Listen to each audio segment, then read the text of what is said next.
Okay, there was something else I wanted to show you about this truck. This truck was supposed to be safetied every year. See this wear?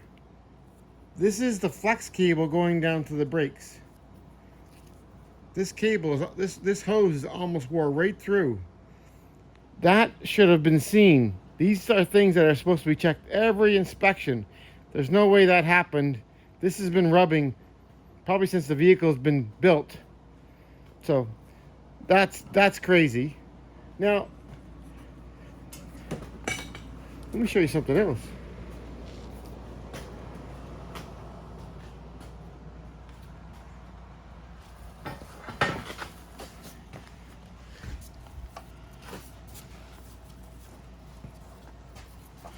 Down over here,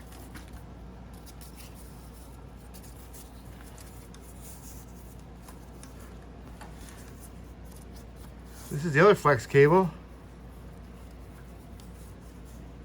Look at that one. That one's wore through. You see that? These are things you need to check on. Imagine, this is the back brakes, the other one's the front brakes. They're almost wore the same. If these broke in emergency and you slam the brakes on, you're talking 8 tons running down the road silly to kill somebody. That's why you need a proper inspection done when you're getting stuff done.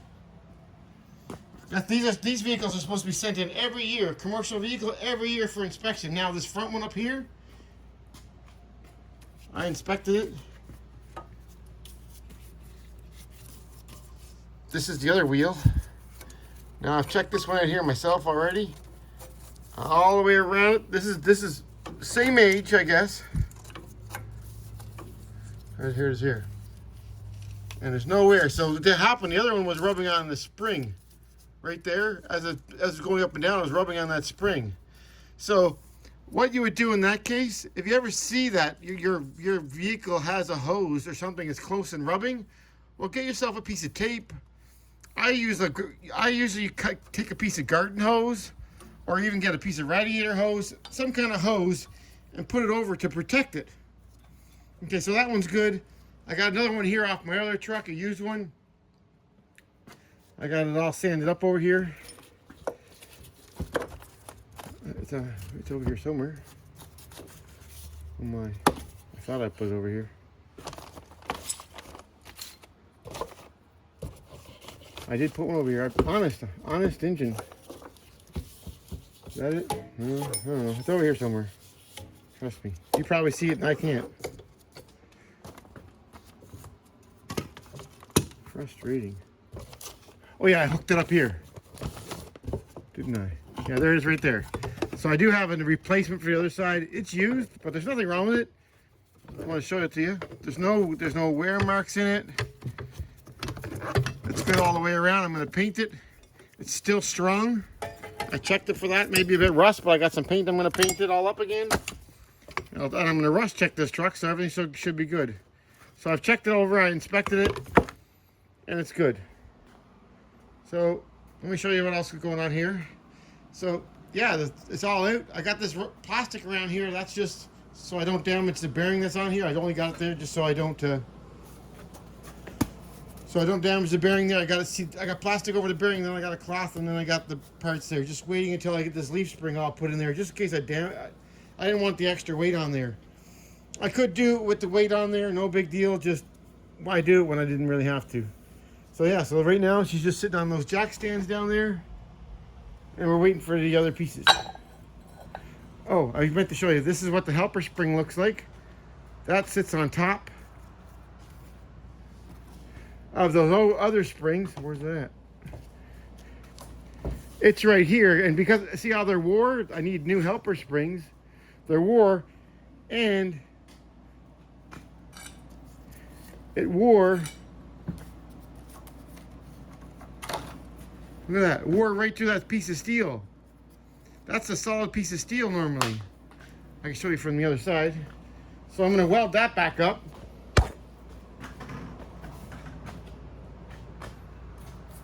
Bear with me, I'm sorry. See, look at that one there. No plastic on it. Look, solid piece of steel. So that's how much this truck has been sitting on its helpers. So these go on top of the leaf springs. They really shouldn't help it unless you've got a load on it.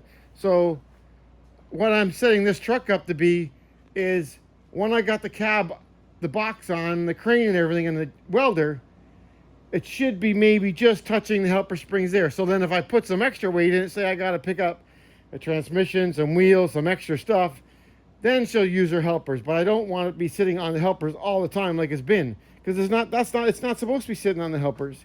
It's supposed to be sitting on the shackles and the springs and stuff. It's not supposed to be just continuously sitting on these helpers. It should bump on them when you go over a bump, like an extra bump. It should hit them and stuff like that, take the strain out. But they shouldn't be sitting on it all the time. Look at that wear. So my new springs should help with that. I'm not doing it to overload the truck. I'm doing it so the load can sit in the middle. So as it goes down and it goes up, instead of being sitting down almost all the way down all the time, the load is going to be sitting in the middle so it can bounce better as it goes over the bumps. So that's it for the Blind Man Handyman. And thanks for watching and subscribing. And make sure you do good quality work. It's worth it. It's people's lives. You know, accidents happen sometimes, but when you know you're doing stuff like that with bolts, that's just an accident waiting to happen. If it was just to get somewhere and then change the bolt out, that'd be a different story, emergency kind of thing. Okay, you get there, get that bolt taken out, but to leave that in there, it's not right. Okay, keep safe, keep cranking those wrenches. Thanks. Have a good day.